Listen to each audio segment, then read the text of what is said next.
ಸೂರಜ್ ರೇವಣ್ಣ ಪ್ರಕರಣದ ಬಗ್ಗೆ ಕೇಂದ್ರ ಸಚಿವ ಕುಮಾರಸ್ವಾಮಿ ಅವರು ಫಸ್ಟ್ ಟೈಮ್ ರಿಯಾಕ್ಷನ್ ಕೊಡ್ತಲೇ ಗರಂ ಆಗಿಬಿಟ್ರು. ಇಂಥ ವಿಚಾರದ ಬಗ್ಗೆ ನನ್ನ ಬಳಿ ಚರ್ಚೆ ಮಾಡಲೇಬೇಡಿ. ರಾಜ್ಯಕ್ಕೆ ಸಂಬಂಧಪಟ್ಟ ವಿಚಾರಗಳನ್ನು ನನ್ನ ಬಳಿ ಚರ್ಚೆ ಮಾಡಿ. ನನ್ನ ಬಳಿ ಈ ವಿಚಾರವನ್ನು ಚರ್ಚೆ ಮಾಡೋ ಅವಶ್ಯಕತೆಯೇ ಇಲ್ಲ ಅಂತ ಹೇಳಿದ್ದಾರೆ. ಈ ಪ್ರಕರಣದ ಹಿಂದೆ ಕಾಂಗ್ರೆಸ್ನವರ ಕೈವಾಡವಿದೆ ಅಂತ ಜೆಡಿಎಸ್ನ ಮಾಜಿ ಶಾಸಕ ಬಂಡೆಪ್ಪ ಕಾಶಂಪುರ ಆರೋಪ ಮಾಡಿದ್ರು. ಚುನಾವಣೆಗೂ ಮುನ್ನ ಪ್ರಜ್ವಲ್ ರೇವಣ್ಣ ಅವರ ಪೆನ್ಡ್ರೈವ್ ಬಿಟ್ಟರು. ಇದೀಗ ಸೂರಜ್ ರೇವಣ್ಣ ಅವರ ವಿರುದ್ಧ ಆರೋಪ ಕೇಳಿ ಬರ್ತಾ ಇದೆ. ಕ್ರಿಮಿನಲ್ ಒಳಸಂಚು ನಡೆಸಿದ್ದಾರೆ ಅಂತ ಹೇಳಿ ಗಂಭೀರ ಆರೋಪವನ್ನು ಮಾಡಿದ್ದಾರೆ. ಇಂಥ ವಿಷಯಗಳು ನನ್ನ ಹತ್ರ ಚರ್ಚೆ ಮಾಡಬಾರ್ದು. ರಾಜ್ಯಕ್ಕೆ ಸಂಬಂಧಪಟ್ಟಂಥ ವಿಷಯಗಳಿದ್ರೆ ಚರ್ಚೆ ಮಾಡಿ. ಆ ವಿಷಯಗಳನ್ನ ನನ್ನ ಹತ್ರ ಯಾಕೆ ಚರ್ಚೆ ಮಾಡ್ತೀರಿ? ಅದರ ಅವಶ್ಯಕತೆ ಏನಿದೆ? ಅದು ಕಾನೂನು ಇರ್ತದೆ, ಕಾನೂನು ನೋಡ್ಕೋತಾರೆ. ರಾಜ್ಯದ ಬಗ್ಗೆ ಅದು ಯಾತಿಗೆ ಬರ್ತಿದೆ ಅನ್ನೋದು ಮುಂದಿನ ದಿನಗಳಲ್ಲಿ ಗೊತ್ತಾಗುತ್ತೆ. जो भी एलिगेशन आया है वो कानून के दायरे में जो एक्शन होता है उसको हम सपोर्ट करते, मालूम, उसमें क्या दूसरी बात नहीं. बट हर बार उसी फैमिली को क्यों आ रहा है सर? अब वो ऐसा है, कर्नाटक में आप देखे इलेक्शन के 2 दिन पहले सीडी हो गया, सीडी की पेन ड्राइव कितना बड़ा ये हो गया. हाँ, उन्होंने कांग्रेस वाले उसको जो है ना एक किसी हालत से देवेगौड़ा फैमिली जी कुमारस्वामी का जो रफ्तार है उसको.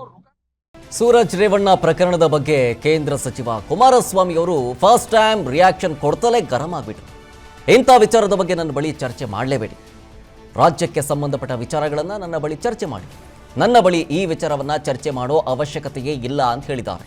ಈ ಪ್ರಕರಣದ ಹಿಂದೆ ಕಾಂಗ್ರೆಸ್ನವರ ಕೈವಾಡವಿದೆ ಅಂತ ಜೆಡಿಎಸ್ನ ಮಾಜಿ ಶಾಸಕ ಬಂಡೆಪ್ಪ ಕಾಶಂಪುರ ಆರೋಪ ಮಾಡಿದ್ರು.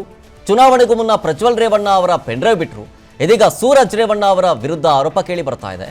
ಕ್ರಿಮಿನಲ್ ಒಳಸಂಚು ನಡೆಸಿದ್ದಾರೆ ಅಂತ ಹೇಳಿ ಗಂಭೀರ ಆರೋಪವನ್ನು ಮಾಡಿದ್ದಾರೆ. ಇಂಥ ವಿಷಯಗಳು ನನ್ನ ಹತ್ರ ಚರ್ಚೆ ಮಾಡಬಾರ್ದು. ರಾಜ್ಯಕ್ಕೆ ಸಂಬಂಧಪಟ್ಟಂಥ ವಿಷಯಗಳಿದ್ರೆ ಚರ್ಚೆ ಮಾಡಿ. ಆ ವಿಷಯಗಳನ್ನ ನನ್ನ ಹತ್ರ ಯಾಕೆ ಚರ್ಚೆ ಮಾಡ್ತೀರಿ? ಅದರ ಅವಶ್ಯಕತೆ ಏನಿದೆ? ಅದು ಕಾನೂನು ಇರ್ತದೆ, ಕಾನೂನು ನೋಡ್ಕೋತಾರೆ. ರಾಜ್ಯದ ಬಗ್ಗೆ ಅದು ಯಾತಿಗೆ ಬರ್ತಿದೆ ಅನ್ನೋದು ಮುಂದಿನ ದಿನಗಳಲ್ಲಿ ಗೊತ್ತಾಗುತ್ತೆ. जो भी एलिगेशन आया है वो कानून के दायरे में जो एक्शन होता है उसको हम सपोर्ट करते, मालूम, उसमें क्या दूसरी बात नहीं. बट हर बार उसी फैमिली को क्यों आ रहा है सर? अब वो ऐसा है, कर्नाटक में आप देखे इलेक्शन के 2 दिन पहले सीडी हो गया, सीडी की पेन ड्राइव कितना बड़ा ये हो गया. हाँ, उन्होंने कांग्रेस वाले उसको जो है ना एक किसी हालत से देवेगौड़ा फैमिली जी कुमारस्वामी का जो रफ्तार है उसको. ಅನುಕ್ಷಣದ ಸುದ್ದಿಗಳಿಗಾಗಿ ವಿಸ್ತಾರ ನ್ಯೂಸ್ ಯೂಟ್ಯೂಬ್ ಚಾನೆಲ್ ಸಬ್ಸ್ಕ್ರೈಬ್ ಮಾಡಿ. ಹೊಸ ಸುದ್ದಿಗಳ ನೋಟಿಫಿಕೇಶನ್ಗಾಗಿ ಬೆಲ್ ಐಕಾನ್ ಕ್ಲಿಕ್ ಮಾಡಿ. ಲೇಟೆಸ್ಟ್ ಅಪ್ಡೇಟ್ಸ್ಗಾಗಿ www.vistaranews.com ವೆಬ್ಸೈಟ್ಗೆ ವಿಸಿಟ್ ಮಾಡಿ. ಅಂಗೈಯಲ್ಲೇ ಜಗತ್ತಿನ ಸುದ್ದಿ ತಿಳಿಯಲು ವಿಸ್ತಾರ ನ್ಯೂಸ್ ಕನ್ನಡ ಆಪ್ ಡೌನ್ಲೋಡ್ ಮಾಡಿ.